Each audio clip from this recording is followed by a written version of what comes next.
Hello guys, magandang umaga po sa inyo lahat. At ngayon na umagang ito, nandito po ako ngayon sa may relocation site ng Hipurlos Eastern Samar, mga kababayan ko dyan. At shout out po dyan sa mga Hipurlosanon. Yan. Ito yung araw po ng Desperas, mga idol. Nandito po ang iyong lingkod na si Kuya Romeo Vlog. Nandito po sa mga oras na ito. At siyempre, priority ko po ang aking mga idol, mga kamag-anakan dito sa lugar na ito, sa relocation site. At anong pangalan ng relocation na ito? Landing. Landing? Pabahay po nung Hipurlos during the time na Yolanda. Siyempre ang dami na damage sa mga bahay, kaya nagkaroon ito po sila ng mga relocation site. Ito, ayan.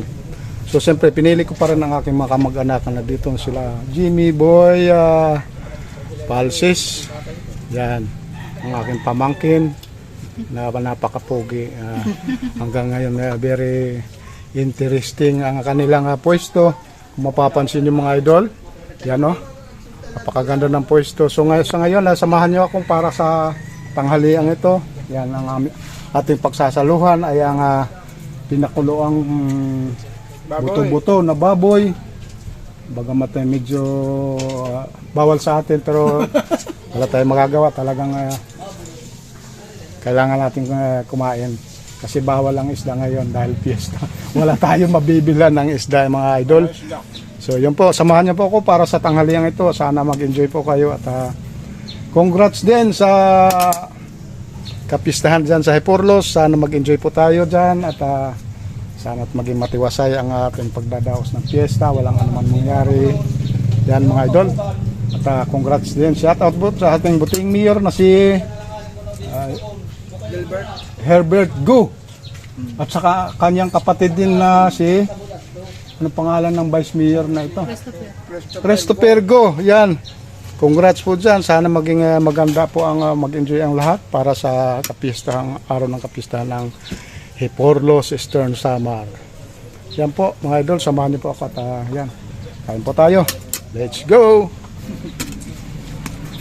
Kain! At dito nga pala ang kanyang anak na si, ano pangalan to? Jermalyn po, Palsis. Yan.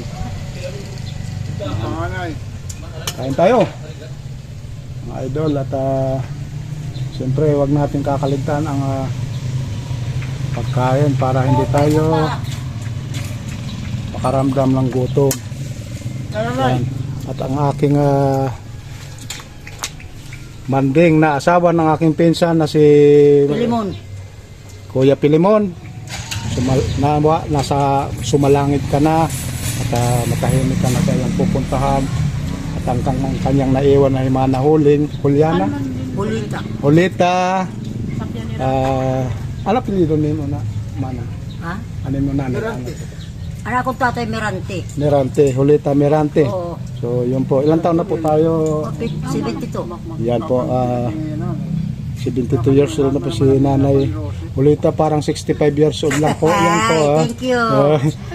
Talagang habang nagkakaedad po si Mana Hulita, at lalong parang bumabata. Wow! Wow! Thank you, Lord. Eh di wow! Thank you, Lord.